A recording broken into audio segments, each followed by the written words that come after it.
this is something that's very significant in the state of Florida. Obviously, we've got a lot of great assets all around the state, and it's something that the state government puts a lot of emphasis on, as well as our local communities.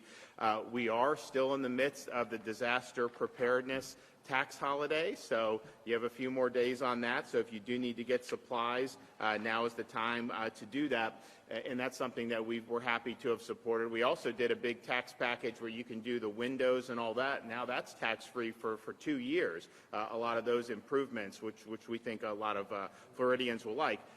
But you do have situations where we have need for disaster response. And we saw it most recently last year with the collapse of the tower in Surfside, Florida.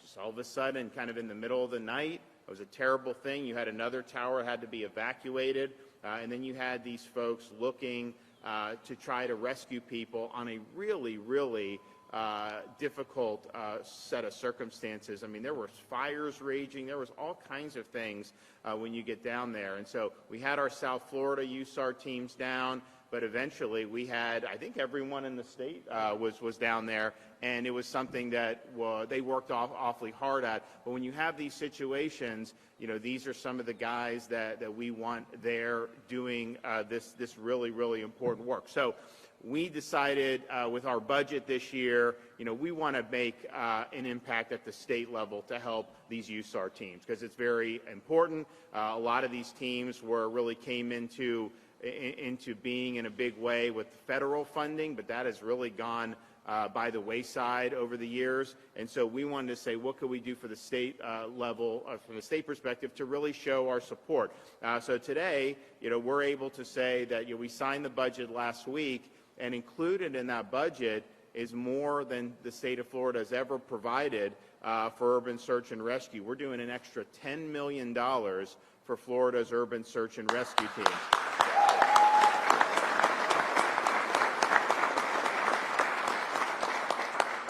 Part of this was you have equipment that needs to be updated, you have maintenance costs, you have different things about servicing vehicles, and then you have training and the things that go into that.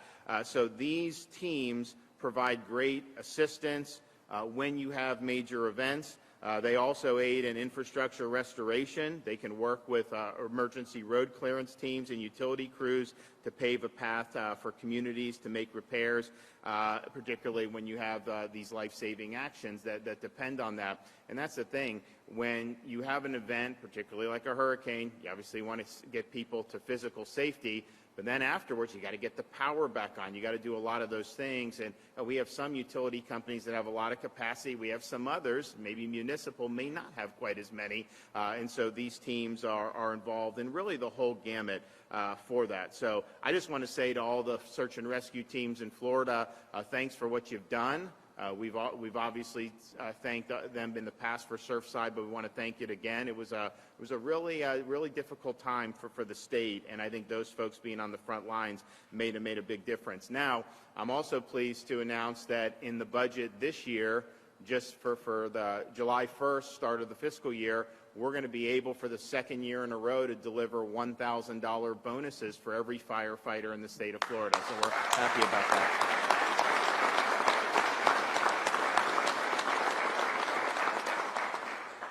So this is a big investment, but I think it's an investment that is absolutely worth it, and I think it's well-deserved with the folks who have done so much to protect our communities. And so we are, as I mentioned, in hurricane season.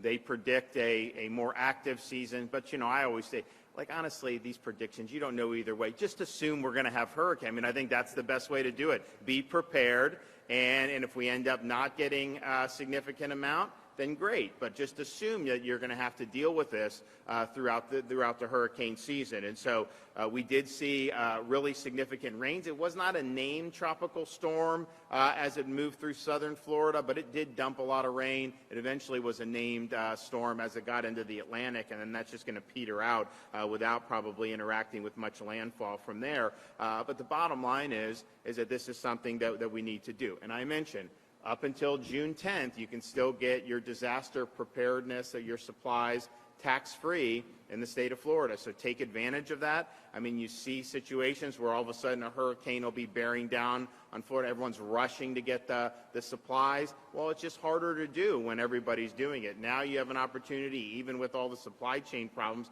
you can get a lot of the things you need now. Have it there, and if you need it, great, and if you don't, then no harm done. So that's going till June 10th, and I think that that's going to be something. Not only do we have things like we've had in the past, like generators and portable radios and food storage, this year we have added pet supplies into the disaster preparedness, because when you think about it, when you have these things come, a lot of people have to scurry not only protect their family, but to protect their pets. And so you're going to be able to do that to make sure that that your pets are safe. So we're excited about the opportunities that we're going to have with these guys here. You never want to have to deal with these disasters, but as a state that is prone to this, we take pride in the professionalism of the folks who are involved all across the way as first responders. You know, our state emergency division, I think, is the best in the country, but you have at the local...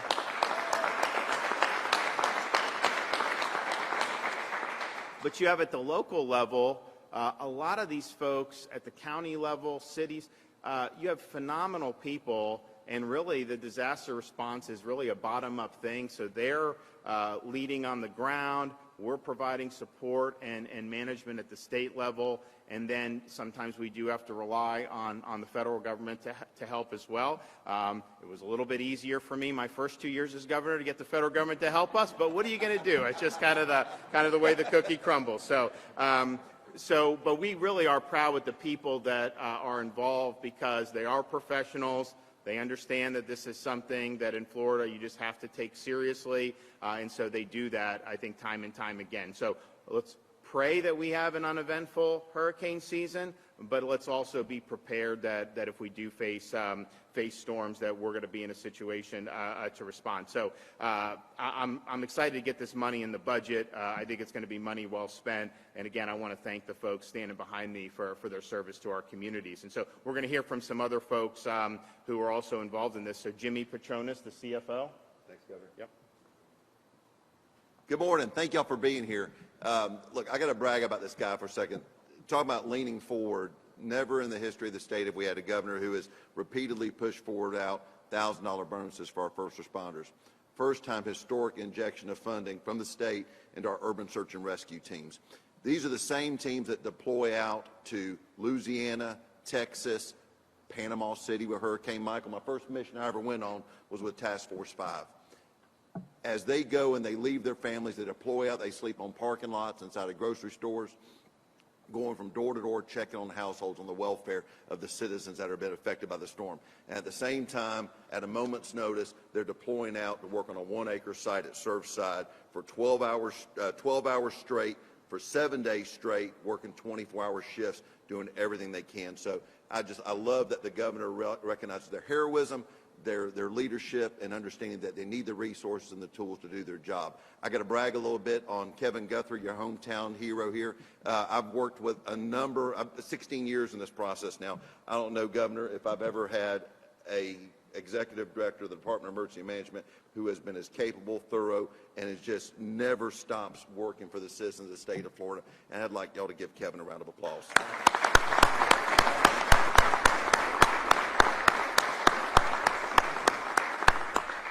The governor teed up the sales tax holiday that we're doing on home hardening. So that means windows, doors, garage doors. You'll be able, after July 1, you'll be able to make those purchases. The state's going to give you an incentive by giving you a sales tax back on that. Again, wouldn't have happened without his leadership and signature on the bottom of that budget to execute that. And then with the special session, the dollars that we're going to be making available to help give you resources as a match program with the state of Florida. Again, hardening that bubble, making your home tougher, ultimately is going to lower your insurance rate. So again, leadership from the governor is the only reason why any of this stuff happened, and really honored to be here with these great guys today. God bless y'all. Thank you for being here. Thanks, boss. All right. Chief Keith Powers. Thank you, Governor. How good is it to have a governor that supports first responders?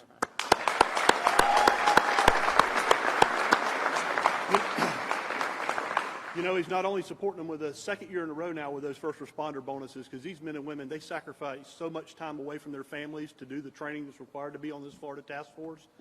But it also, by doing that, it helps these men and women keep Floridians safe.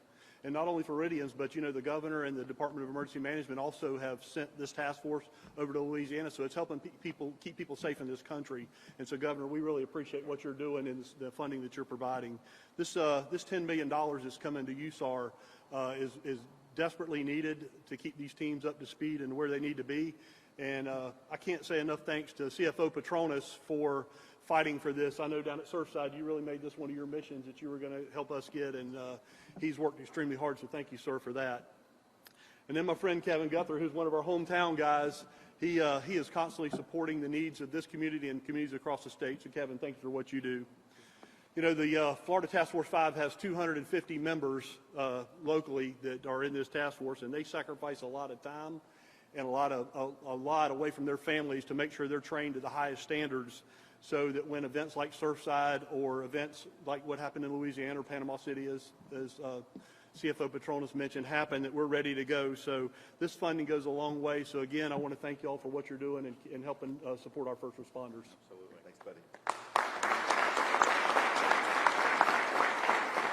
All right, Kevin Guthrie, Department of Emergency Management. Thank you, Governor. And first, let me start with thanking you for your leadership on this important legislation and getting this $10 million for urban search and rescue teams. You know, we saw firsthand what they could do at Surfside back last year, and some of the challenges and issues we faced with the equipment there. And we certainly appreciate your leadership and CFO Petronas' leadership on getting this money through. The division relies heavily on these urban search and rescue teams across the state of Florida. They are an invaluable support asset to us. You know, we're not a state that owns a fire rescue service, so we have to partner with our local communities for this type of activity. So again, we're very, very appreciative of the 8 urban search and rescue teams across the state that help us out. This $10 million will help support training activities, as you heard the governor talk about. It'll also fund an annual full-scale exercise where we can bring all 8 teams together to make sure that we're ready to respond to any type of issue impacting our state. As we all know, the 2022 hurricane season started this last week, and we had an impact in South Florida from potential tropical cyclone number 1. We saw areas that were inundated with 10 to 15 inches of rain. Again, it is your urban search and rescue teams that are usually the first in to help out with that with our swift water rescue element that that most of these teams have.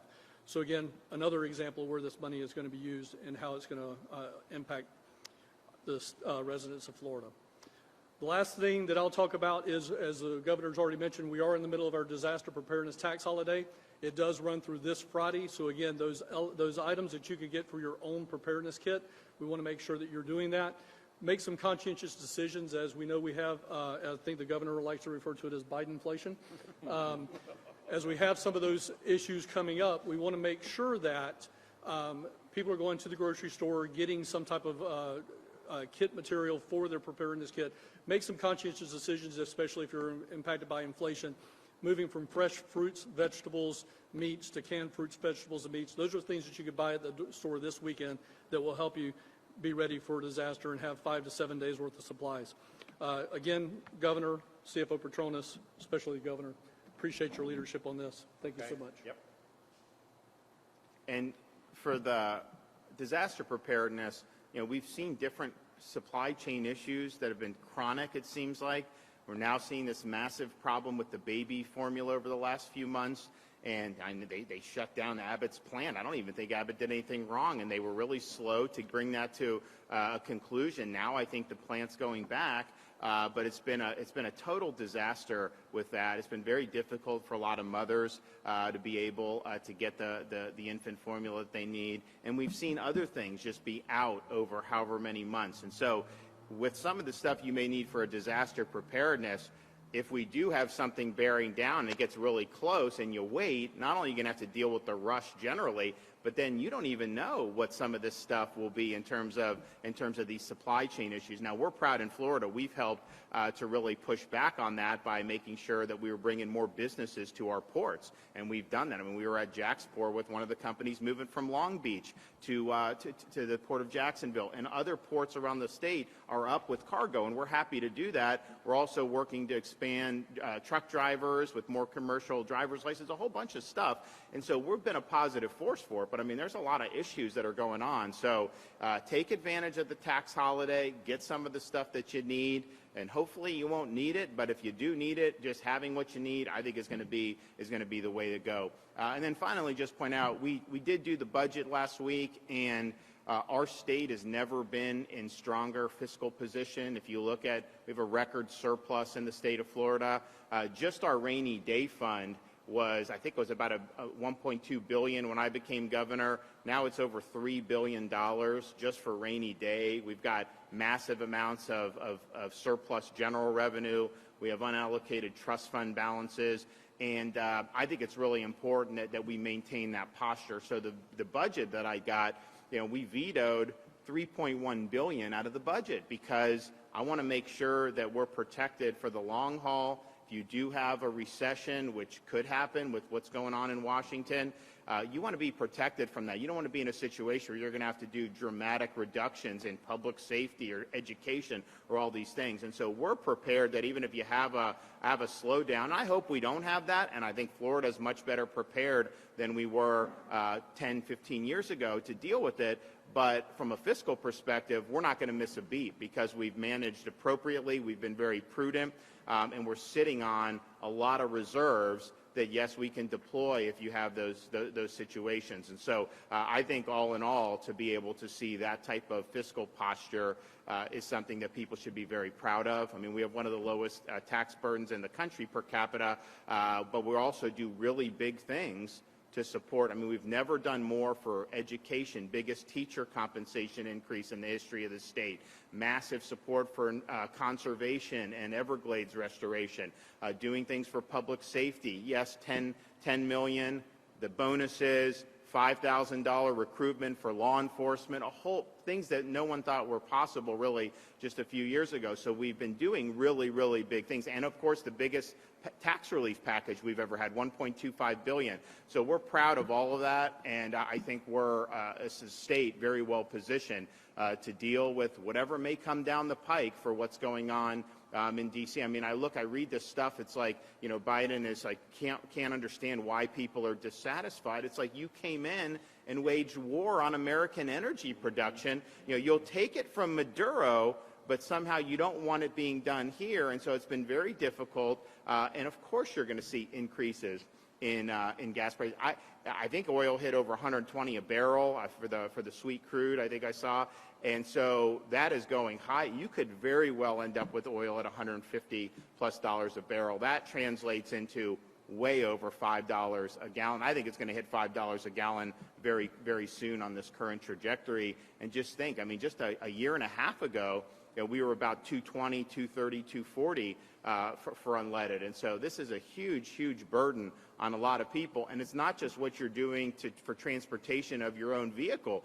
The energy costs go into everything from up and down the economy and the supply chain. It makes everything more expensive, and it increases pressure upward on prices. So it's very, very difficult. That's something we're having to contend with, of course, as Floridians. It's reflected in our budget as well. I mean, we had to put more money in to projects we thought were already fully funded from last year because of the inflation that we've seen. The costs are going up. You talk to anyone building anything, some of the costs are up dramatically from where they were just a year and a half ago. So we're, at the end of the day, prudence suggests be prepared, make sure that you can protect the folks and protect all our priorities, and I think we're very well positioned to do that. So I'm proud of the work we've done.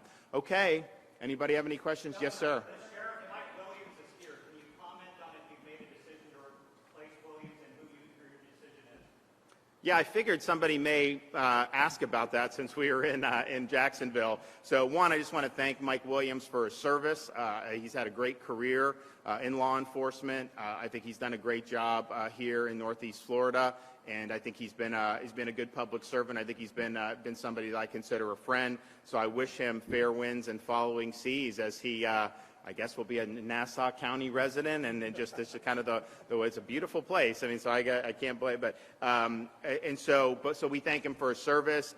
You know, I don't think this was an expected thing. I think it just kind of happened. But I've spoken with a lot of folks, both in the sheriff's office and outside, and I think the most prudent thing for us to do is, you know, I will be elevating the undersheriff Pat Ivy to be the sheriff when Mike steps down on Friday. And, you know, we have an election going on. There's now going to be a special election. I think that that's something that a lot of people are involved in. You know, I will say, and so I think that's kind of separate. And then I think the important thing is just continuity to get us through the end of the year. And I think Pat is very, very highly regarded, recommended. I think he's going to be going to have respect from people from day one. And I think he'll be able to continue the work that the department's doing without having major interruptions. Now, you know, you do have now this special election, and where's he at? That's my man there. I'm supporting T.K. Waters for the next Jacksonville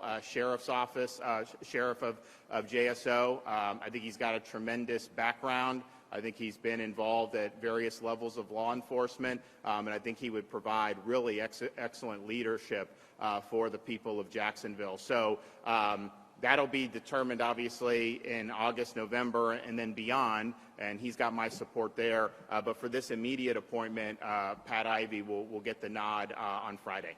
Sir, do you think that the sheriff can't face any further consequences based on the Look, I think he got advice that said that was okay, and then it came to a point where he probably wouldn't be successful. So I don't think there was any ill intent on his part.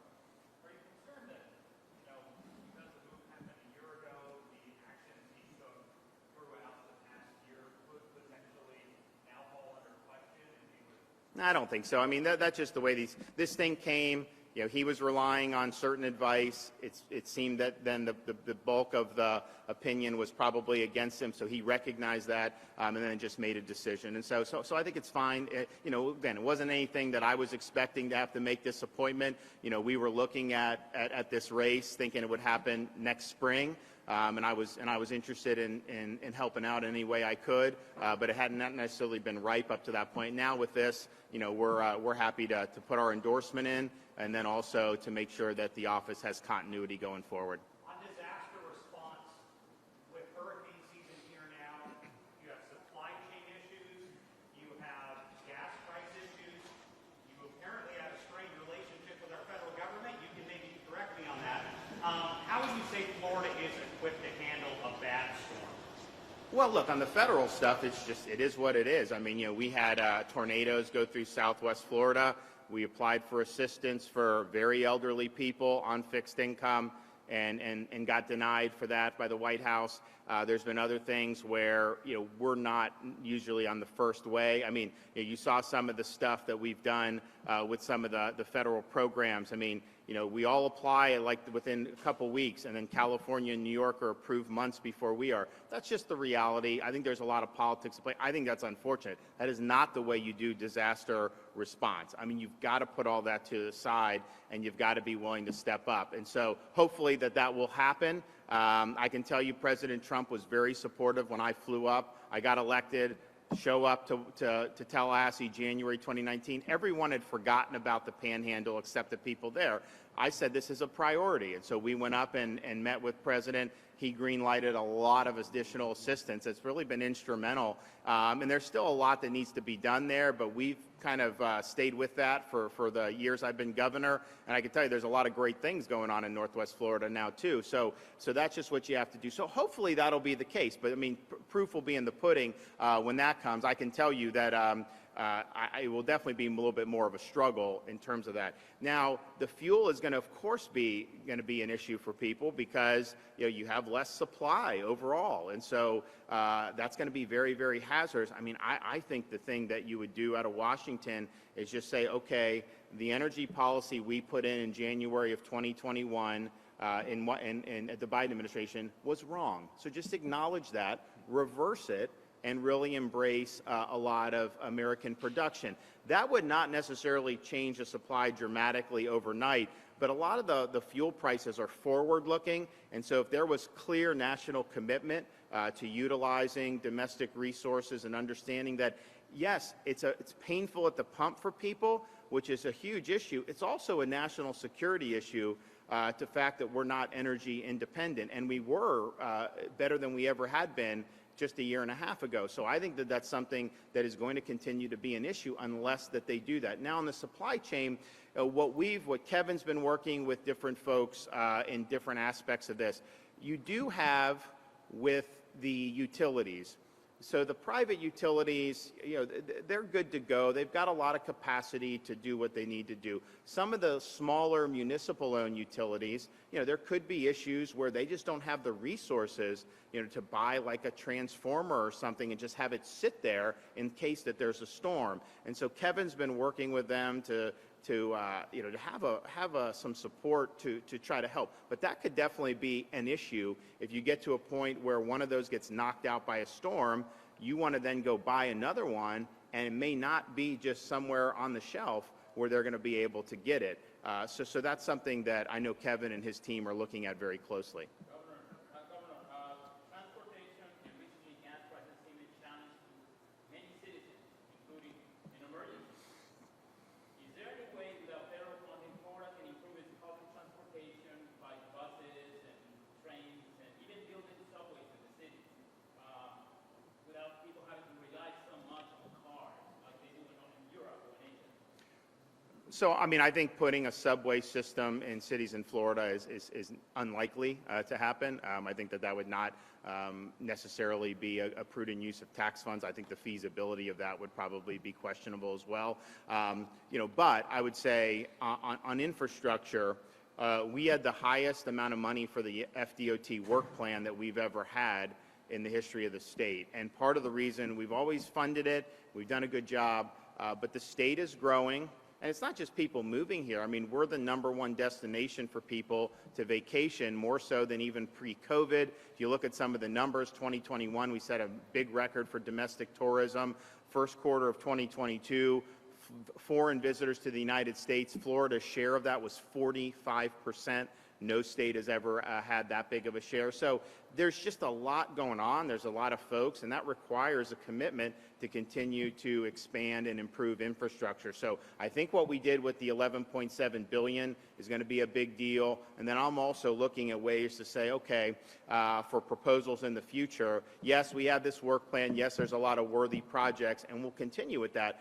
But there's some areas where you could just get caught in traffic at any time of the day. So what can we do to alleviate some of the most pressing problems? Because the thing is it's not a good use of commuter time, but it also does impact the economy. I mean, if to get from like Disney World to Tampa on I-4, you're going to end up getting caught in standstill traffic, that affects the ability to move goods, to be able to do a lot of other stuff. So I think it's really, really important, but I think ultimately those types of infrastructure projects would be probably more high value and be more of a force multiplier than trying to create like a subway system or something that's just not been something that the state of Florida has done. So, okay, guys, great to be here. I want to thank the USAR folks yet again for their hard work, and hopefully we don't see you this summer in any meaningful capacity, but I know they're here if we end up getting down that road. So God bless everybody. Where do I go?